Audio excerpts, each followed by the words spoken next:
parler des collections coordonnées marocaines des micro-organismes,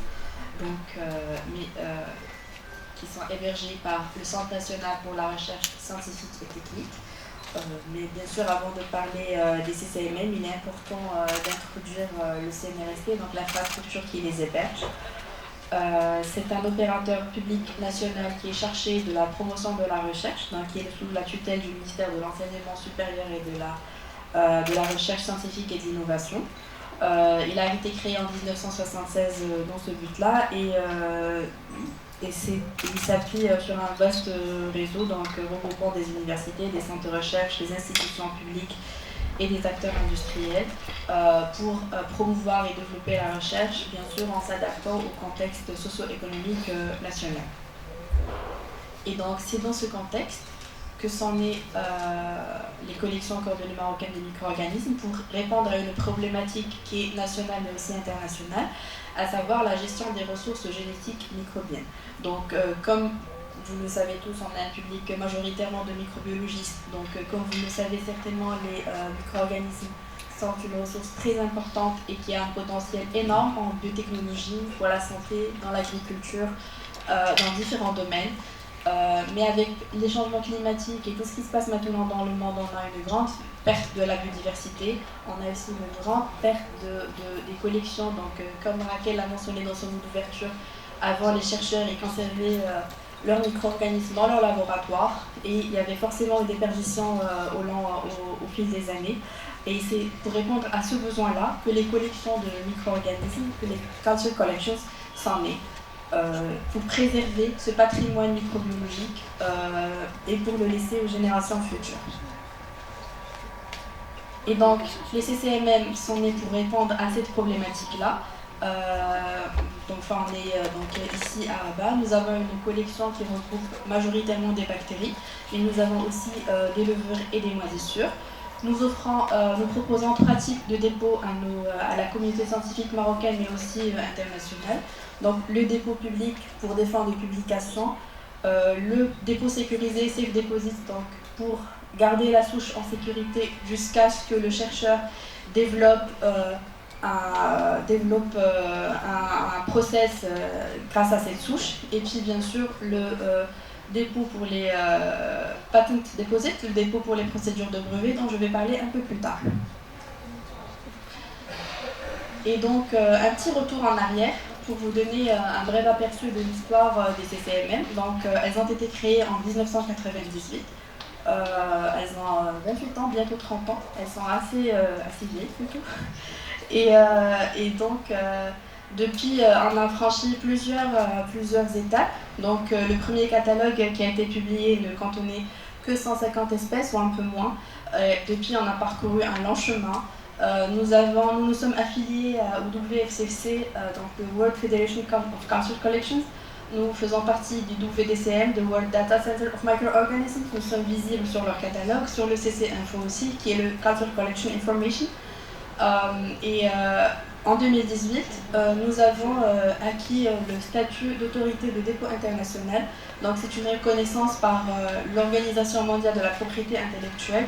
Et comme Madame Danielle Alemi l'a mentionné dans son mot d'ouverture, nous sommes le seul pays africain et arabe, j'ai checké hier, nous sommes toujours les seuls à avoir ce statut.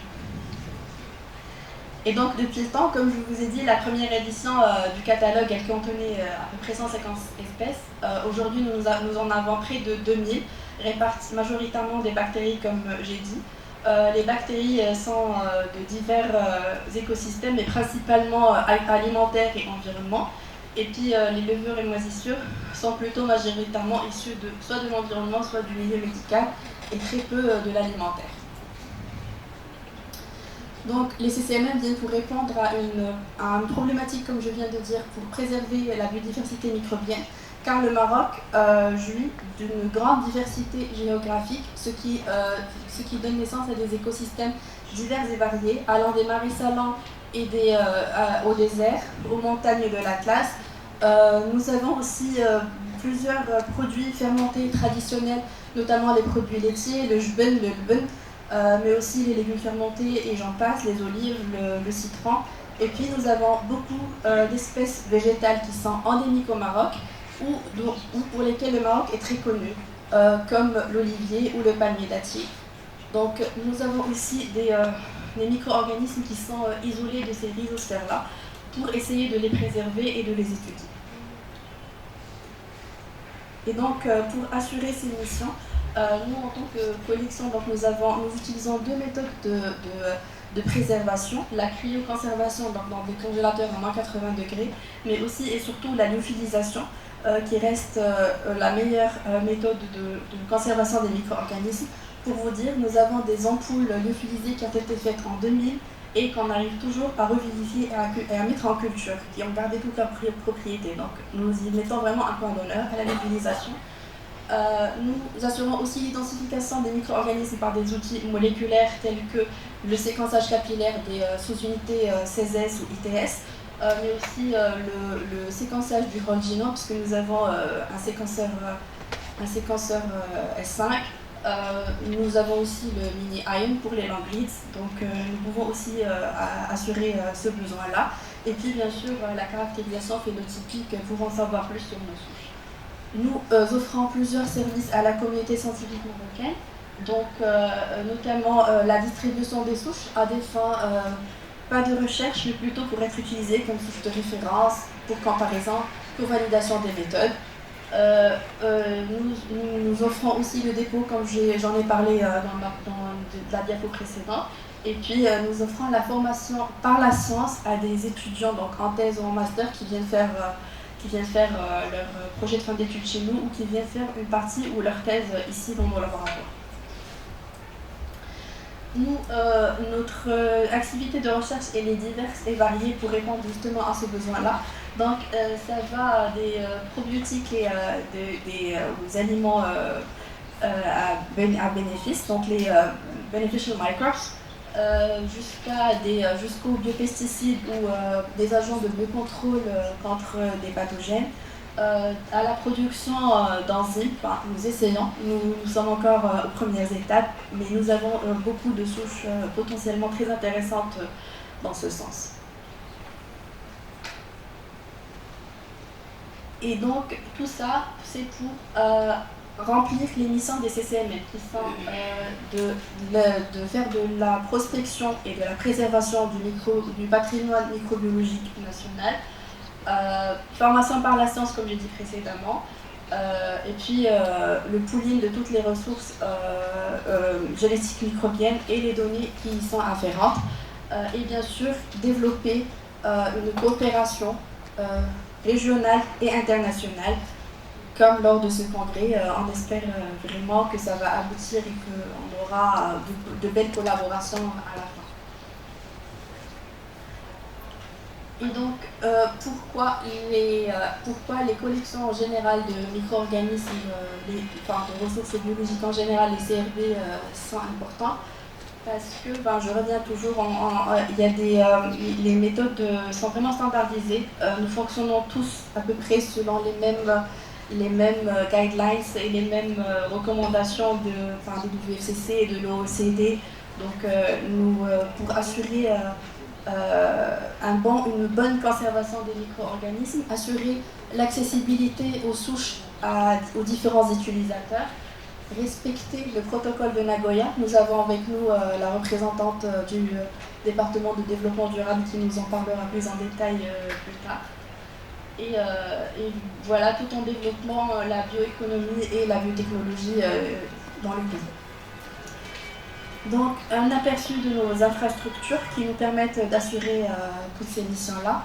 Voilà, nous avons des laboratoires bien équipés et bien sûr une équipe qui est géniale et qui est formée à tous ces aspects pour les assurer. Et bien sûr, les souches sont conservées de manière sécurisée ainsi que les données qui leur sont relatives. Et donc, j'en ai parlé tout à l'heure, nous sommes affiliés au WDCM. Notre numéro de membre, c'est le 883. Nous avons été le premier pays africain, donc maintenant il y en a plus, il y a l'Afrique du Sud, il y a le Mozambique, il y en a d'autres, Nous avons été les premiers ou les deuxièmes avec l'Afrique du Sud à rejoindre les WCC et les WDCM, donc ce qui nous donne quand même une visibilité et une reconnaissance à l'international.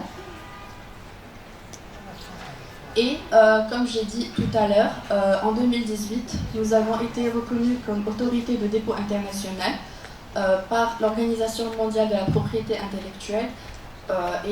Nous sommes toujours les seuls en Afrique et dans les pays arabes à avoir ce statut. Donc ça permet aux chercheurs de déposer leurs souches pour des procédures en matière de brevet.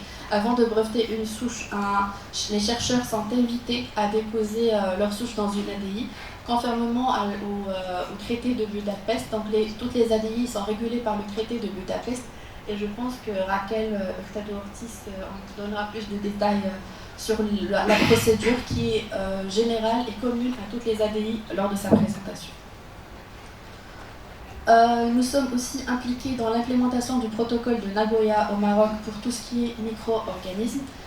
D'ailleurs, nous sommes parvenus en collaboration avec le département de développement durable à régler le problème de dépôt dans une deuxième collection internationale pour les procédures, pour les dépôts de la description de nouvelles espèces, donc les souches types. Parce que pour décrire une souche type, pour des raisons taxonomiques et d'accessibilité, les chercheurs sont obligés de déposer leurs souches dans 2 collections internationales. Donc ils les déposent chez nous, dans les CCMM dans un premier temps, mais ils sont amenés à les déposer dans une deuxième collection et le protocole de Nagoya les a freinés jusqu'à maintenant. Donc en collaboration avec le département de développement durable, nous avons pu développer une attestation qui est délivrée par le CNRST et qui permet à ces chercheurs-là de déposer leurs souches dans la deuxième collection pour pouvoir publier le résultat. Donc, j'arrive à la fin de ma présentation. Je vous remercie pour votre attention et pour votre présence.